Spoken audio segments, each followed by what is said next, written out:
Good afternoon mga kapaksiw. I'm here in Tagaytay. Yes, akyat ako mga kapaksiw ha. Tingnan niyo kung anong klaseng view meron tayo. Super hot, super. Tumitirik yung araw. Yes. Ito tayo. Ay, medyo malayo. Tingnan mo naman to mga kapaksiw. Ang view dito, napakaganda. Super daming tao. Ngunit napakainit. Kahit mainit, marami pa rin tao mga kapagsiw. Wow, ginan mo mga kapagsiw. Ang galing. Uy.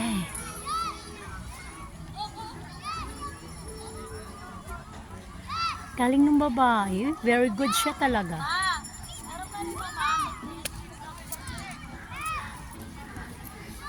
Nagsakay tayo niyan.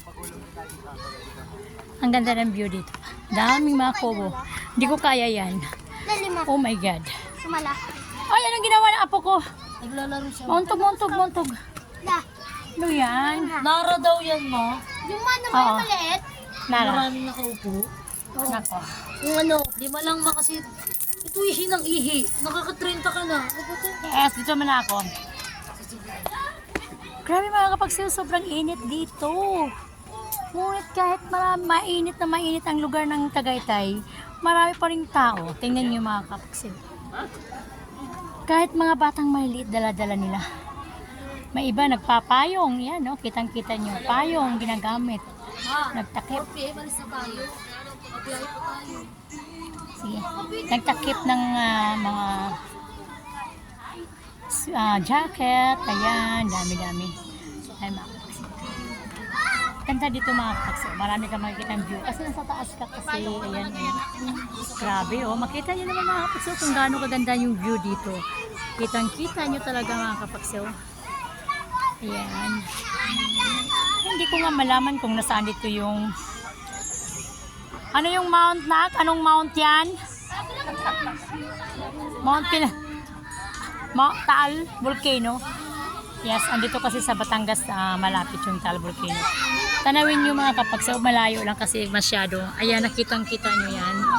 Ayan yung buka na yung bundok na yan. Hindi daw yan, nasa likod.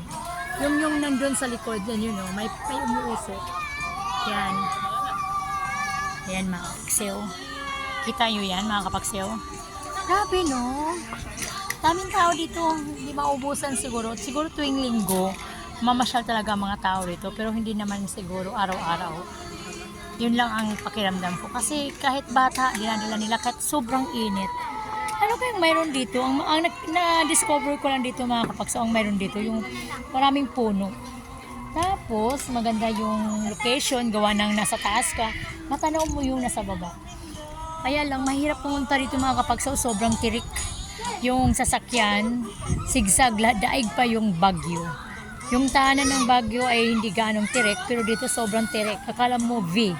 Pag V, ikot ka, hindi ka pa nga yung sasakyan mo, ikot ka naman ulit.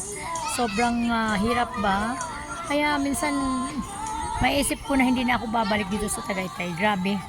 Ay mga kapagsaw, kita mo, ang daming tao na mamasyal. Kahit sobrang init. Ayan, mayroon pa nga dumadating mga kapagsaw. Marami pang dumadating. Maraming lumaalis, maraming din dumadating. Marami nang umuuwi, mayroon din ang dadating pa. Ayan, oh. Kita mo yan mga kapagsaw. Grabe. Kaya, may mga matatanda din dito. May mga tatanda din dito mga kapagsaw. Dito sila nagpa-rest. Dito sila nag-relax. Pero, para sa akin, sa bahay na lang ako mag-relax. Oo, tanaw mo ngayon, dahil kang mga puno, dahil kang mga view makikita, pero pagod pa rin eh. Hindi mo rin relax yung sarili mo kasi nag-iisip ka, tapos marami kang iniintindi. Kaya wala, useless na yung pag-vacation mo or pagpunta mo dito para makipag-relax ka. At mga kapagsiw, yan ang masasabi ko sa inyo. Don't forget to subscribe my YouTube channel, Bibit Gabasa. Bye-bye! And good afternoon! Yay!